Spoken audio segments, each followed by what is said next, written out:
Ipswich Reserve. We're with you for a fantastic round 10 clash between the Central Queensland Capras and the Luxury Paints Ipswich Jets. Great to have you with us on Phoenix Radio, phoenix.com.au. Smith somehow right down the instant touchline, 12-4 the score. Well, the first attacking opportunity the Capras had. Hello and welcome to another edition of After the 80, your local source of everything rugby league. I'm your host Ben Wilmot, and joining me on the panel as always, looking fresh from a big weekend, is Anthony Bomber Breeze. Welcome back, Bom. No, it was a good weekend. We had Legends of League on there, which was which we'll talk about a bit later there. Some local games. The NRL got going too. So, and obviously the Ipswich Jets backfired a little. Good play on words there, mate. That was good. Also joining us today is a man who's been involved with Rugby League Ipswich for a long time in the community. It's Darren Boettcher. Thanks, Ben. It's Good morning, boys. Good to have you on. Our bunkmate from the NRL Grand Final last year. Sorry. Well, on Saturday, the annual Legends of League match was played in front of a great crowd at North Ipswich Reserve. It's always a great spectacle to watch the likes of Petro Sinanasiva, Colin Scott, Mark Tukey, Andrew Walters and Steve Parcell and many more great former players of the game.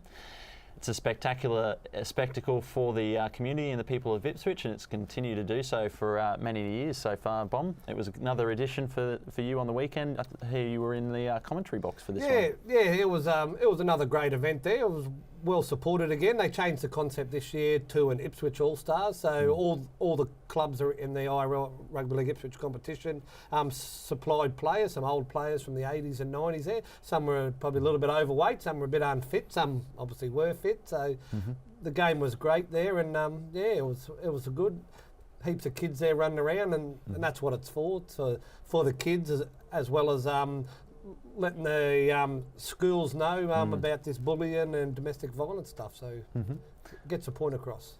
Well, one player who's been hitting the gym all year just in preparation for the weekend's exhibition match. How did it feel to be running out there, Darren? Actually, I was a little bit nervous actually when I ran out there because I hadn't played for 30 years. And going out there and just touching the field as an ex-player and been coaching and managing for a long time, I thought it was a really good idea to get back involved, and my son had never seen me attempt to play football again, so it could be his only forte into watching me, but no, I thoroughly enjoyed it. You enjoyed that 10 minutes watching you? It was eventful. And what was it like coming up against some of the former greats of the sport as well? You had some big personalities in that team. I actually played in the one beforehand, Ben. Look, we played against some people that had played for the Jets and all that, been that before, and some other celebrities of Ipswich. So it was a great time, and we thoroughly enjoyed it. And good community aspect as well. Obviously, with the players going out to all the schools in preparation for the week, it really does bring the community together behind rugby league.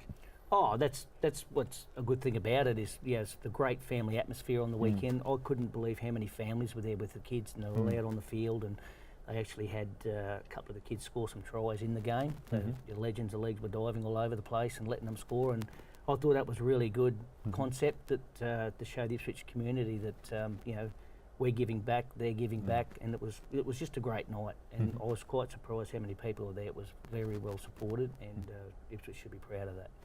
Excellent. Well, Bomber, as the guy who was calling the shots from the sidelines, was there some big players that you've seen from their former days coming out on display?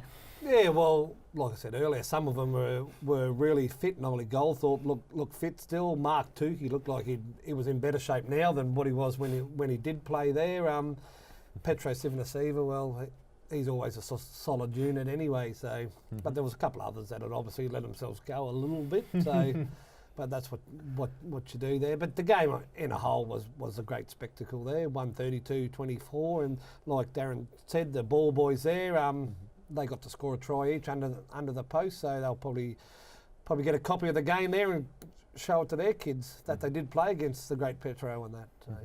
Well, the former format was the State of Origin, Queensland versus New South Wales, but this time was against the Ipswich All-Stars, the Australian All-Stars. Do you think that concept moving forward is going to be a good move for the Legends of League as a program, because it really does involve the community a lot more, having their own players involved? Yeah, well, it was starting to get stale. It started many years ago there. It was just Origin. Then they changed it to an Australian versus New Zealand concept, but it just started to get a bit stale with the public. So they decided to bring this concept, which they've done up at North Queensland with the Noosa All Stars and all that there, and it's proved popular in both the other towns up there. So they got the Ipswich All Stars, which got the Ipswich former greats involved, which made our clubs feel like they're more involved with the game as well, and the crowd turned up a little bit more too. So it was probably a very good move. Well, it's always well received in Ipswich. It's come out here quite a few times now, so we'll look forward to seeing what they bring next year. I'm sure they'll be back again at North Ipswich Reserve. Well, moving on to the Rugby League Ipswich Competition, and round 11 kicked off with a massive 54-point loss for the Eastern Cobras, suffering at the hands of the Goodna Eagles on Saturday afternoon. Goodna proved why they are the reigning premiers, taking a 58-4 point victory. Last time the two teams met back in round 4, it was a similar outcome, with Goodna taking the win 42-14. Darren, Goodna just proved too good on Saturday afternoon for the competition's newest team. Do you see Goodna shaping up to be another force this year? Oh, definitely. I think they are showing their strength and power at the right time of the year. And I really do believe that, it's an up and down competition. If you don't turn up to play, you're going to get beaten. And that's reflected in the scores this year.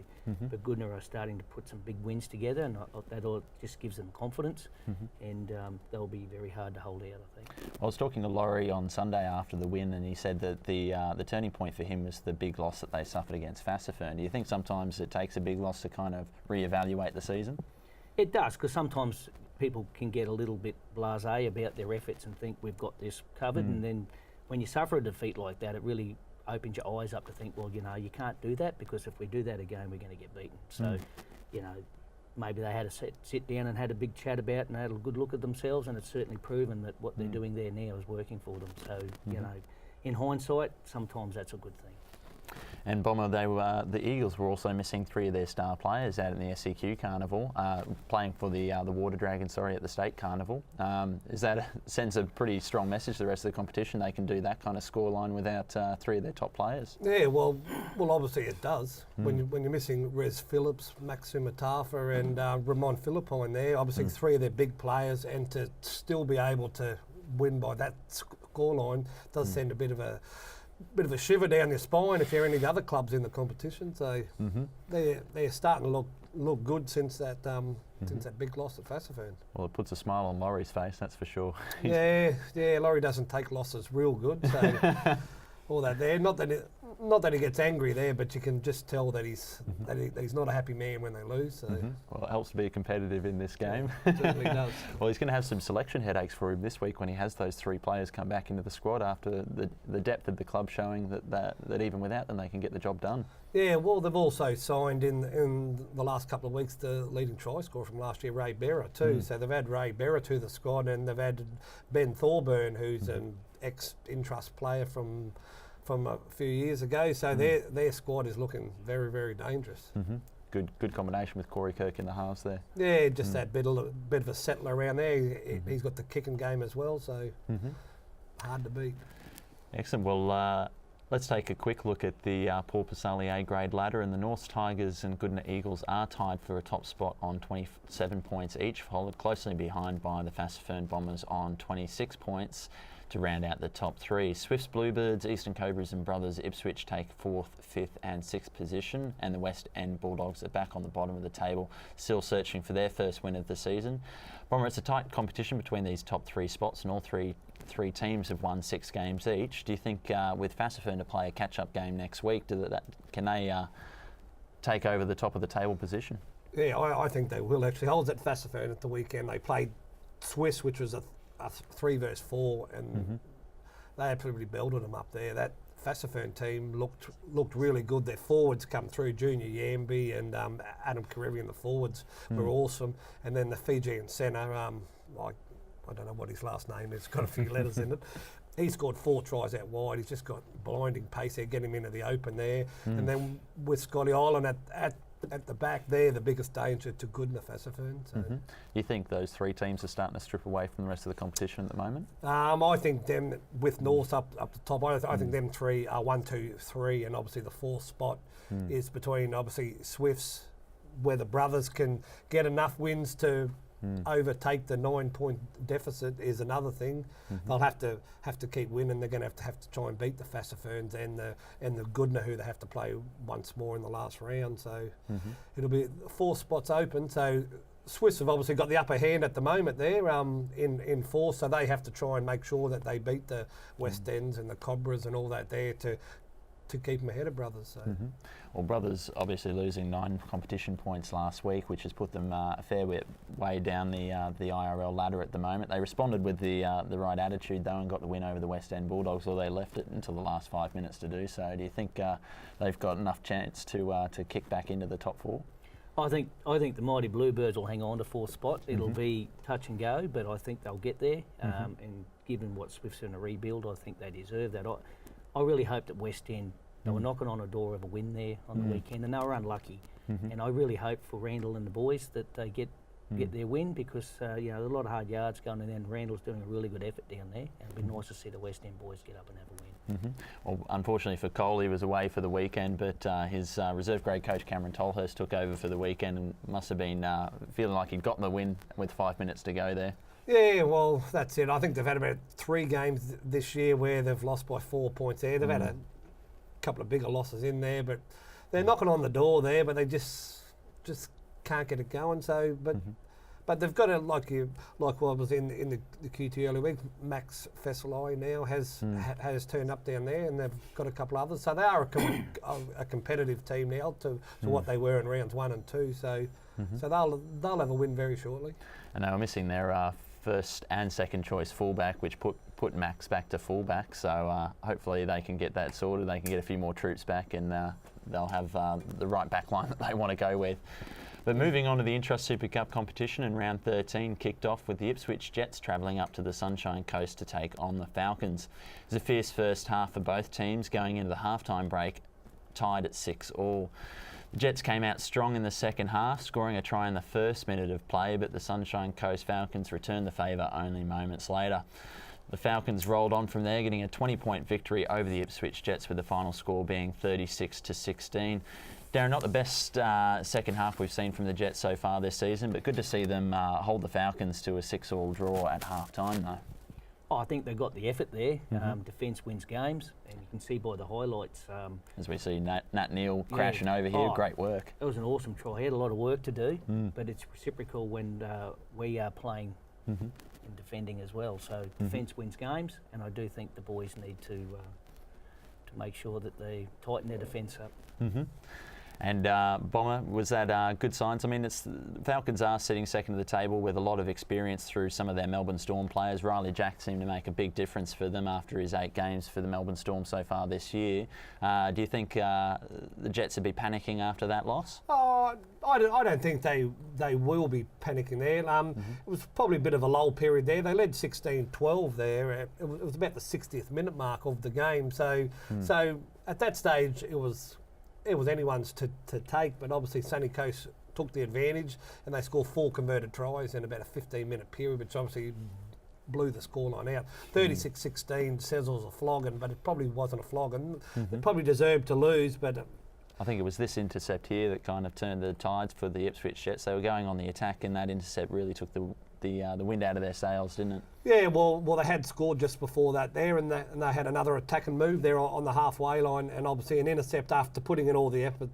An intercept try does deflate you a little bit. So. Well, the Jets take on North's Devils this weekend. That's a team that's tied with them on points on the competition ladder, and that'll be one that they'll definitely have to win. Yeah, well, obviously they copped a big hiding last week themselves there from PNG, so they'll be desperate for a win. Obviously the Jets back at home there, where they have played really well the last couple of weeks at home. They'll be hoping for another good crowd and a victory. So. Darren, the Jets go into a break after this weekend up against the North Devils at home. How important is it for them to go into that break with a win in hand? Oh, look, it's all about momentum coming in this time of year, because you've got to build each week. You've got to build towards the finals that are coming. And yeah, look, it's very important that the Jets give a really good account of themselves, and I think it'll be a great game. They're going to have some selection headaches because they've got Josh Siege comes back in. Rory Humphries was out for 1 more week, so he'll be back in as well. They've just had Marion Seve come back into the team. Looking at their team list, it's going to be pretty hard to pick who's going to be dropping out at the top. Yeah, I wouldn't want to make that decision.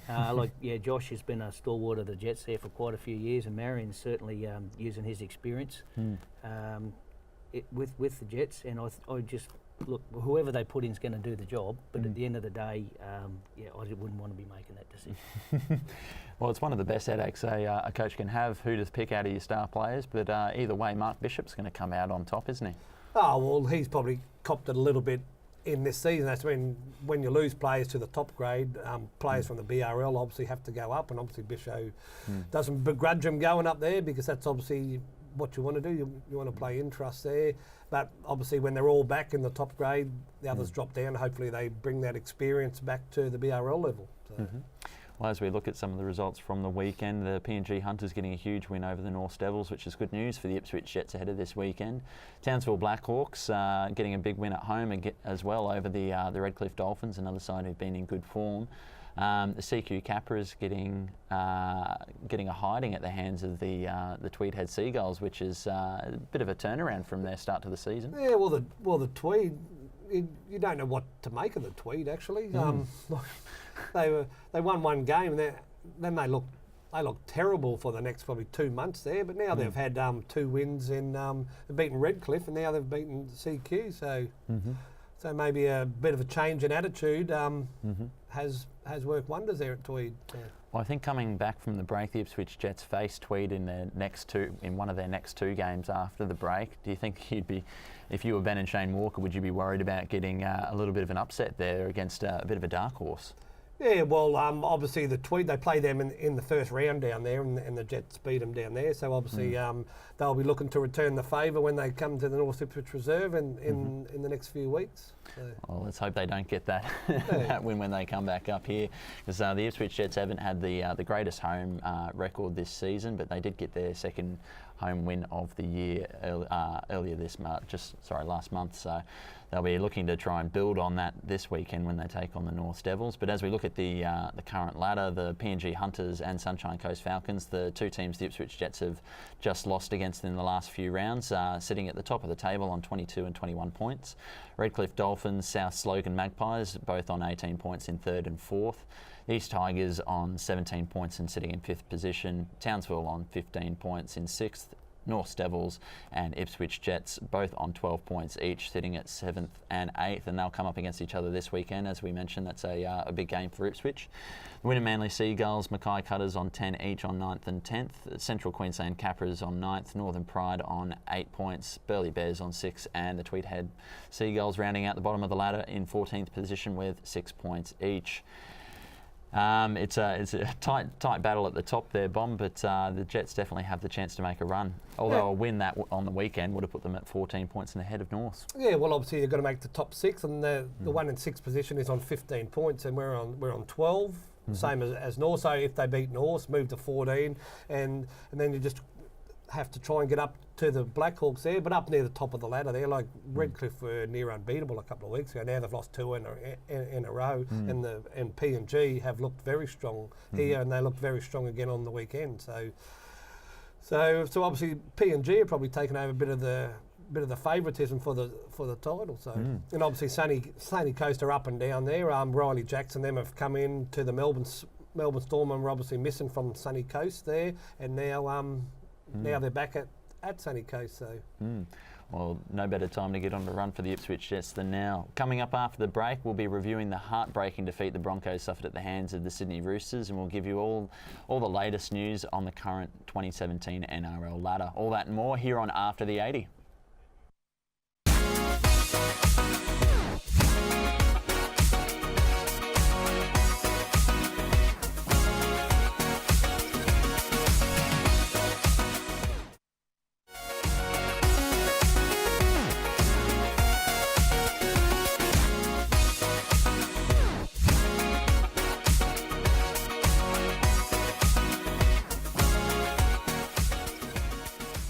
Welcome back to After the 80, your local source for everything rugby league. And on to the NRL now, and on Saturday night, the Roosters hosted the Brisbane Broncos at Allianz Stadium. Both teams were heavily affected over the origin period, and both teams have just regained full strength. The Roosters were quick in scoring the first points in the opening moments of the game. The Roosters went into half-time with a 12-6 point lead. No points were scored in the second half until the 70th minute when Boyd Corner scored the second try for the night, before the Brisbane Broncos quickly responded with back-to-back tries, putting the pressure on Jordan Kahu to level the game up at 18-all. Unfortunately, Kahu swung the ball left off the boot and the Roosters took out the win 18-16. Bomber, it was a pretty physical game and a strong defensive game from both teams. Kahu had a lot of pressure on him at the end there. Do you think that played into it? Oh, I don't think so. He's a Kiwi international there, so obviously he had a little pressure on him there, but I don't think that would have worried him too much at all there. But like I said, it was a very good defensive game from two teams that did supply a lot of players to the Origin there. But the Origin players did step up. Boyd Cordner had a great Origin game, and then he was a 2-try hero for the Roosters in this game. So he just seems to be getting better and better. So and Corey Oates had another strong game. So Gordon's not one of the players that seems to grab the headlines as much as you've seen other star players, but with the captaincy next to his name in the Blues side, do you think there's going to be a little bit more pressure on him now? Oh, well, obviously there is a little bit more, but he seems to be handling it there. He's a pretty mild fella anyway there. He in the Origin there, he didn't come out in the Origin there and say he hates Queensland and we're gonna do this and we're gonna do that. He concentrated on what they had to do, and he was happy and very humble man and obviously very good at what he does. He has been good for quite a few years, but this year he's probably just really stepped up. So. And Darren, I understand there's no love lost for you seeing the Broncos go down, but were you surprised by the Roosters getting the win over one of the competition leaders this year? I think anybody that beats the Broncos this year has had to work their effort. They are a good team, and if they can get into that top four, they're going to be very hard to hold out. A lot of clubs like Cronulla and Melbourne getting all the accolades lately, but this team, it just goes to show when they back up from Origin, and you know, Benji Marshall's like a bottle of wine. He just keeps getting better with his age. He's actually set a few of those tries up there, and you know, it was a physical game, but you just can't write them off. They just keep coming. That's just the thing with the Broncos. It's their culture that gets them like that. Well, he was a bit of a star against New Zealand last week as well. Unfortunately, another loss for the Brisbane Broncos. The Origin period always does hurt them, but do you think he's rewarded Wayne Bennett for a bit of an interesting play to pick him up over the off-season?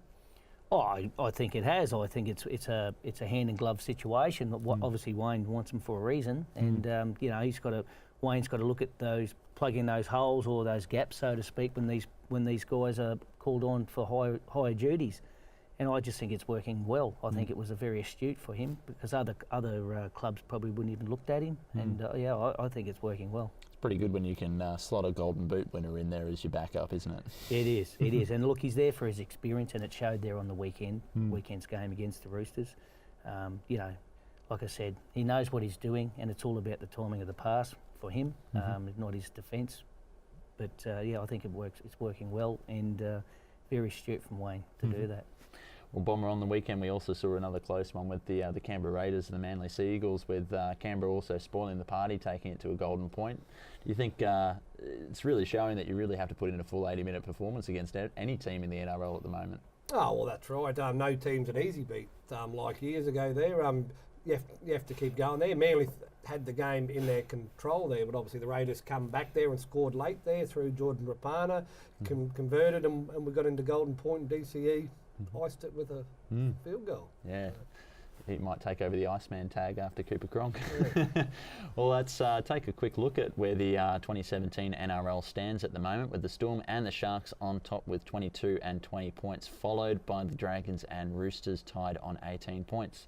Then we have the Brisbane Broncos, Manly and the Cowboys all tied on 16 points, and Parramatta in 8th position on 14. Bomber, pretty happy to see Parramatta slot into the top 8 there? Yeah, no, that's good to see. Hopefully we can continue to win and move up the ladder. I think it's the first time that we've officially been in the 8 outright. So hopefully another couple of wins there can move us up up the ladder. Obviously, we're not affected by Origin there, but we do have to play all our games around Origin, so which makes it a bit hard there. So, but anyway, every team has to do it at some stage around the Origin, lose their players. So if you keep winning, you keep moving up the ladder. Still got a few buys in hand as well. Yeah, we've still got our 2 buys.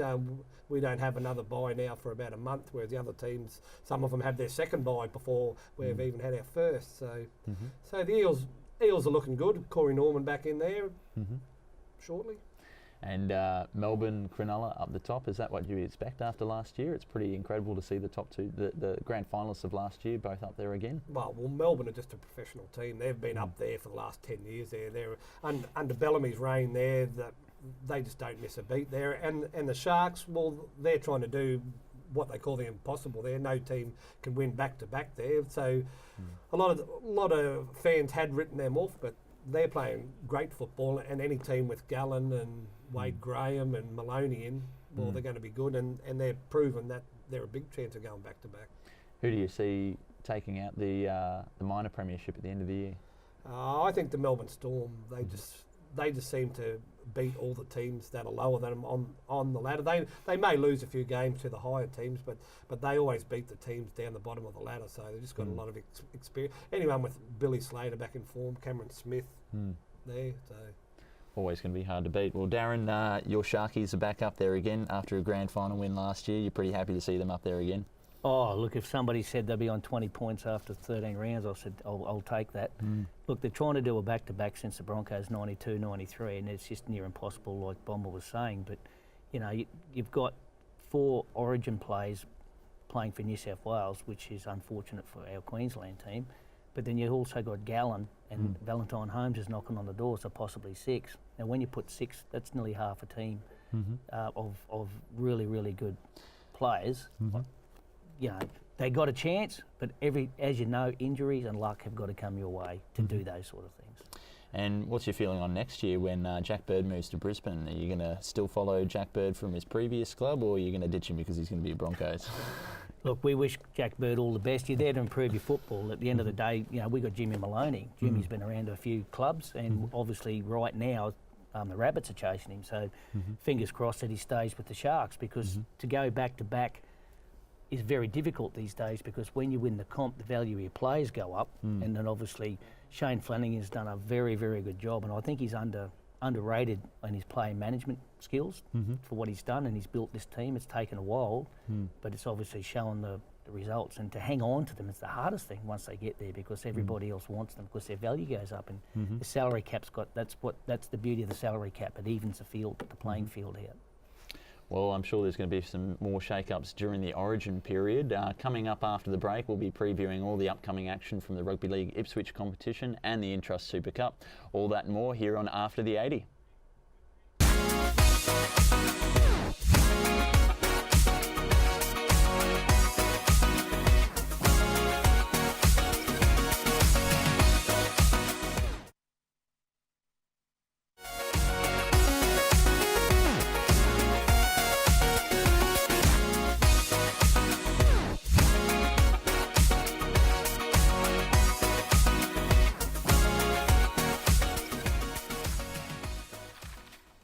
Welcome back to After the 80, your local source for everything rugby league. And round 12 of the Rugby League Ipswich competition will be kicking off with West End up against the West End Bulldogs hosting the Goodna Eagles at Daniels Park on Saturday evening.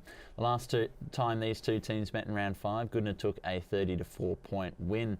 West End are still yet to win a game this season, so they'll be looking to finally get some points on the ladder after coming oh so close against Brothers over the weekend. Bomber, Goodna had a convincing win over the Cobras on the weekend. Do you think the Bulldogs have what it takes to match it up with Goodna? I'd like to say yes, but the form Goodna are in, I can't see West End winning down there. I can see them putting in a lot more spirited effort there, which they have from week to week there, but it's very hard. Like, they welcomed back the 3 players from SEQ last week, and they had a big win without them. So it's going to be very hard. So, do you think the inclusion of Max Vasoli in the backline for the West End Bulldogs, do you think that'll help them firing? Maybe not this weekend, but as the season goes on. Yeah, well, like I said earlier, there West End are getting better and better there. They'll get their first win very, very shortly there. Like against Brothers on the weekend, they were a big chance of beating them. They possibly could have beaten the Cobras. They went well against North, so things just aren't going for the 80 minutes for them at the moment there. When they put an 80-minute performance on the board there, they'll get a win. And in the second game of the round, we have the 2015 grand finalists in the North Tigers and Brothers Ipswich coming head-to-head. North Tigers back at home as well at the Keith Sternberg Oval. Do you think, Darren, the Tigers will continue their run? They've been a bit of a dark horse. Not many people have been talking about them, but they're top of the ladder for a reason. Yeah, they're sneaking in under the people's eyes there. I really think this is going to be a cracker game. There's always a bit of feeling between North and Brothers. And, playing North at North is always a hard ask, but especially with, there's a bit of feeling between these teams, and I just honestly think it's going to be an absolute cracker. I think North will get the chocolates, but at the end of it's going to be close. Brothers did get the win after losing their competition points on the weekend, but do you think that's going to start playing into the players' minds a little bit more, that they've that the mountain that they've got to climb is quite high now? It can go both ways. A loss to Brothers this week could be very, very hard for them to bounce back, to be positive, to come out and try and catch that fourth spot. That's why I do think the Swifts will hang on to it. But the other way is if they keep going out each week and putting the yards in and proving everybody wrong, they certainly can upset a few teams above them on the ladder. And it makes an interesting look over the next 3 or 4 weeks. And in the third game of the round, we also have the Fassifern Bombers taking on the Eastern Cobras, which I think will mean that they're playing against each other 2 weeks back to back when they play their catch-up round the following weekend. Yeah, well, it is put down for Sunday there, but make sure you check the report, because by latest reports that game could possibly be moved to Saturday. So make sure you check, obviously, the paper, or check with your club there. So, they obviously meet 2 weeks in a row, which hasn't happened for a while there. Obviously, the catch-up game from earlier in the year at Easter time. So, so whatever happens this week, you'll have to change for the following week if you lose. So. You get 2 bites at it. Yeah. Well, Swiss Bluebirds getting the bye this weekend, and with the Ipswich Cup kicking off next weekend, all other teams will have a bye. And now moving on to the Intrust Super Cup, and round 14 of the Intrust Super Cup kicks off with the Ipswich Jets hosting North Devils at North Ipswich Reserve. Just a reminder, if you can't get to the ground, this game will be broadcast live via the Phoenix Media Hub from 3 p.m. on Saturday, where the Jets will be looking to bounce back from a loss over the weekend at the hands of the Sunshine Coast Falcons. Now, Darren, North's had a crushing defeat of their own at the hands of PNG. Do you think the Jets will be too good at home to against the Devils? Home ground advantage plays a lot. I really think that they'll get up there this week. Hasn't helped the Jets too much this season so far, though. Yeah, but I'd rather be playing North Devils at home than playing them down there at Bash-Up Park. Oh yeah, absolutely. No, I really think the speed of the game's going to be a little bit more quicker this week. There's a little bit, I wouldn't say desperation, but there's a lot more urgency on this game, because whoever wins this game is going to get that little bit of advantage come later in the year trying to catch that 6th spot. So we hope that the Jets get up this weekend, but I really think North's are going to make a game of it. So the home ground advantage might get us home. Turning into the game of the round as well, with both teams just sitting in that top 8 area. Bomber, do you think the Jets' performance after last week, they'll be easier to bounce back than the Devils will be from that belting? Yeah, well, like you said, home ground advantage there, even though earlier in the year, but the Jets have won, I think, their last 2 games at home. So they are starting to get a bit of form back at home there. And last week, like they lost there, but it wasn't probably a big loss. So I can see them beating North at home. So. Well, some other big games of the weekend. I think the televised game will be the Wynnum Manly Seagulls taking on their compatriots, the Tweed Head Seagulls, on Saturday afternoon at 1:40. We've also got some big games between the Redcliffe Dolphins and East Tigers, the PNG Hunters up against the South Slogan Magpies as well, both teams in the top 8. Burleigh Bears and the Central Queensland Capras at the moment. Burleigh still struggling to get into the season, but this is another chance for them to get a win over a team that has surprised a few of the top teams this year as well. Yeah, well, obviously Burleigh need a win there to get back into it there, but the game of the round for mine is the PNG Hunters and South Logan. South Logan in good form, the PNG Hunters, they're in great form, so that's probably the game of the round there. So A hard task for South Logan to go over to PNG as well. No, if you've been to PNG before, it means everything to them. Rugby league. You get to the airport. There's just people galore everywhere. They try and get into the grounds. It's low poverty for some of them there that can't get into the grounds, so they try and get into the grounds. But they've got a great new stadium there, which is a lot better for them there, and they are playing great football there. Darren, we've been talking about the Hunters for a few weeks now on the show, but the problem they always seem to find is when they head into the finals, they seem to drop off quite considerably compared to what the form they've shown throughout the season. Do you think that this might be a bit of a different year for them? Oh, I think so, and I hope so that they perform really well. Yeah, maybe it's a little bit of stage fright when they get there. They're probably overthinking what they've got to do. If their natural flair is to throw the ball around and just bash and barge, but yeah, and if they continue to do that, they're going to be hard to hold out. Like Bomber was saying earlier, I haven't been to PNG, but it's a national sport up there. They just live and breathe it, and us, the rugby league world here in Australia is treated like gods when they go to Papua New Guinea. So if they can embrace that and not overthink what they're doing and just play their natural game, they'll be very, very hard. Excellent. Well, we'll see some of the Ipswich Jets' credentials on the weekend when they take on the North Devils. That's all from us here on After the 80 this week. Thanks to Bomber and Darren for coming and joining us on the show again this week. All the best from the team at After the 80, and we'll be back again next week with all the action.